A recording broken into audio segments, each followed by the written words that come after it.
جنت میں کچھ نہریں ایسی ہے جو لڑکیاں اگاتی ہے۔ یہ لڑکیاں مختلف آوازوں میں اللہ تعالیٰ کی حمد و ثنا بیان کرتی ہے۔ ان کی آواز اتنی خوبصورت ہے کہ سننے والا سن کے مدہوش ہو جائے کہ ویسی آواز کانوں نے پہلے کبھی نہیں سنی ہوتی۔ اللہ تبارک و تعالیٰ نے دنیا میں ہزاروں قسم کی مخلوقات پیدا فرمائی ہے تاکہ انسان ان مخلوقات سے مستفید ہو اور اپنے پروردگار کا شکر گزار ہو۔ اب جب کہ انسان دنیا میں جلوہ افروز ہوا اور عالم ناپید میں اللہ تعالیٰ کے احکامات کو بجا لا کر انعام و کرام کا مستحق ٹھہرا، تو ارحم الراحمین نے اس مادی جہان فانی کی لذتوں کے مقابلے میں اس انسان کے لیے اس سے اعلیٰ پیمانے پر دل بہلانے والی مخلوق پیدا فرمائی تاکہ دنیا کے نشیب و فراز کو عبور کرتا ہوا تھکا ہارا بندہ جس نے رب العالمین کی خواہشات پر اپنی خواہشات کو قربان کیا، دنیا کے کونے کونے میں دین کی سربلندی اور اللہ تعالیٰ کے کلمے کے لیے اپنا تن من دن قربان کرتا مارا مارا پھرتا رہا۔ گندے بال، خاک آلودہ قدم، نہ مال و دولت کا حرص، نہ عہد و منصب کا خیال، نہ ملک و جاگیر کی فکر، نہ مرغوب کھانوں کی خواہش، نہ جاہ و حشمت کی لالچ، نہ ذاتی وجاہت کی آرزو، نہ فکر و فاقے کا خوف، نہ لوگوں کے طعنوں کی پرواہ، بس چلتا رہا، پھرتا رہا، کٹتا رہا، پٹتا رہا، شہروں، دیہاتوں، پہاڑوں، صحراؤں، میدانوں، دریاؤں اور سمندروں کو عبور کرتا رہا اور گھر گھر جگہ جگہ اللہ کا پیغام پہنچاتا رہا، اللہ تعالیٰ کے سامنے ہر فرد و بشر کو جگاتا رہا اور محمد مصطفیٰ صلی اللہ علیہ وآلہ وسلم کی سنتوں سے چمٹا رہا، دنیا کی سچ دش ناپائیدار زیب و زینت اور دھوکے و فریب سے آگاہ کرتا رہا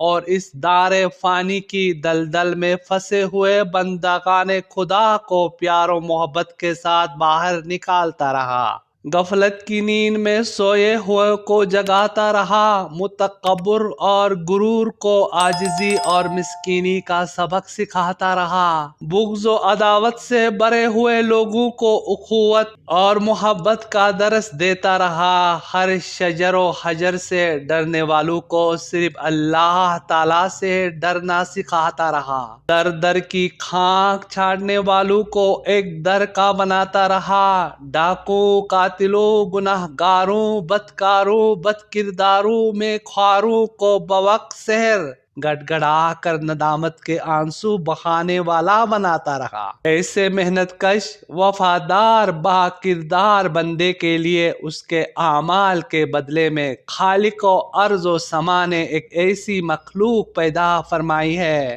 جس کو دیکھ کر اس کی ساری تھکاوٹیں ختم ہو جائیں گی،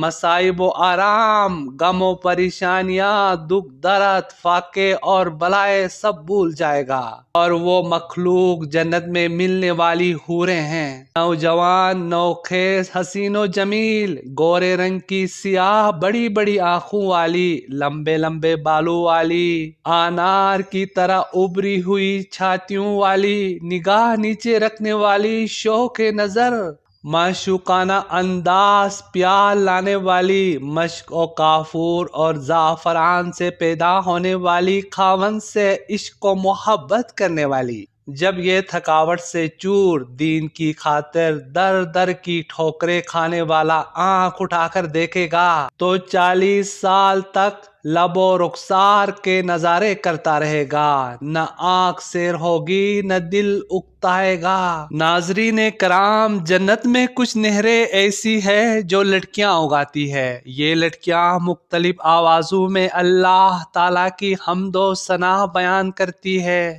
ان کی آواز اتنی خوبصورت ہے کہ سننے والا سنتے ہی مدہوش ہو جائے۔ کہ ویسی آواز کانوں نے پہلے کبھی نہیں سنی ہوتی۔ ناظرین کرام، جنت میں اللہ تعالیٰ نے نیک بندوں کے لیے جو حوریں تیار کر رکھی ہے وہ ابرے پستانوں والی ہم عمر ایسی ہوں گی کہ ان کے اعضاء میں جوانی کا پانی چل رہا ہوگا۔ گلاب کے پھول اور سیف کی طرح حسین ان کے رخسار اور انار کی طرح ان کے پستان اور موتیوں کی لڑی کی طرح ان کے چمکیلے دانت ہوں گے اور ان کی کمروں میں باریکی ہوگی۔ ان کے چہرے کا حسن ایسا ہوگا کہ سورج ان کے گرد گردش کر رہا ہو۔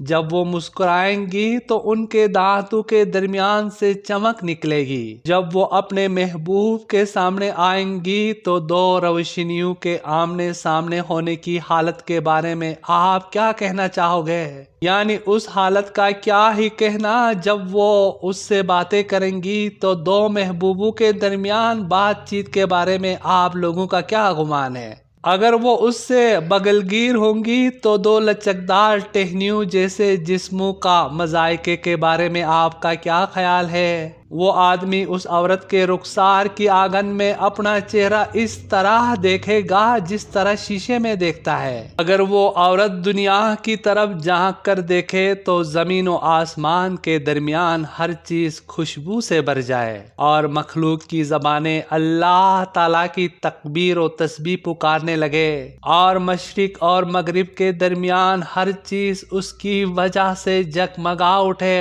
اور سورج کی روشنی اس طرح مان پڑ جائے جس طرح ستاروں کی روشنی سورج کے سامنے مان پڑ جاتی ہے، اور سطح اراضی پر موجود ہر شے اللہ تعالیٰ کی ذات پر ایمان لے آئے، اور اس کا دوپٹہ جو اس کے سر پہ ہے وہ دنیا و مافیہ سے بہتر ہے، اور جنتی آدمی کی تمام تر آرزوؤں سے بڑھ کر آرزو اس کا اس عورت سے وصال ہوگا۔ وہ وقت گزرنے کے ساتھ ساتھ حسن و جمال میں زیادہ ہوتی چلی جائے گی، اور مدت کا گزرنا اس کی محبت اور وصال کو زیادہ کرے گا۔ وہ حمل و ولادت اور حیض و نفاس سے پاک ہوگی، تھوک اور پیشاب اور پخانہ اور ہر قسم کے میل کچیل سے صاف ستھری ہوں گی۔ نہ اس کی جوانی ختم ہوں گی، نہ اس کے کپڑے پرانے ہوں گے، اور نہ اس کے حسن و جمال میں کمی آئے گی، اور نہ اس کے وصال کی خوشبو اکتاہٹ میں ڈالے گی۔ بے شک وہ اپنی نظر اپنے خاوند تک محدود رکھے گی اور اس کے سوا کسی کی جانب نظر نہ اٹھائے گی، اور وہ آدمی بھی اپنی نظر اس عورت تک محدود رکھے گا، کیونکہ وہ عورت اس کی آرزوؤں کی چاہت کی انتہا ہوگی۔ اگر وہ آدمی اس کی طرف دیکھے گا تو وہ اس کو خوش کرے گی، اگر وہ اس کو حکم دے گا تو وہ اس کی اطاعت کرے گی، اگر وہ اس سے غائب ہوگا تو اس کی عزت و آبرو کی حفاظت کرے گی، بس وہ اس کے ساتھ انتہائی آرزو اور امان میں ہوگی۔ ناظرین کرام، اللہ تعالیٰ سے دعا کرتے ہیں، عرض و فریاد کرتے ہیں کہ پروردگار ہمیں جنت کی تمام نعمتوں سے نوازے، آمین یا رب العالمین۔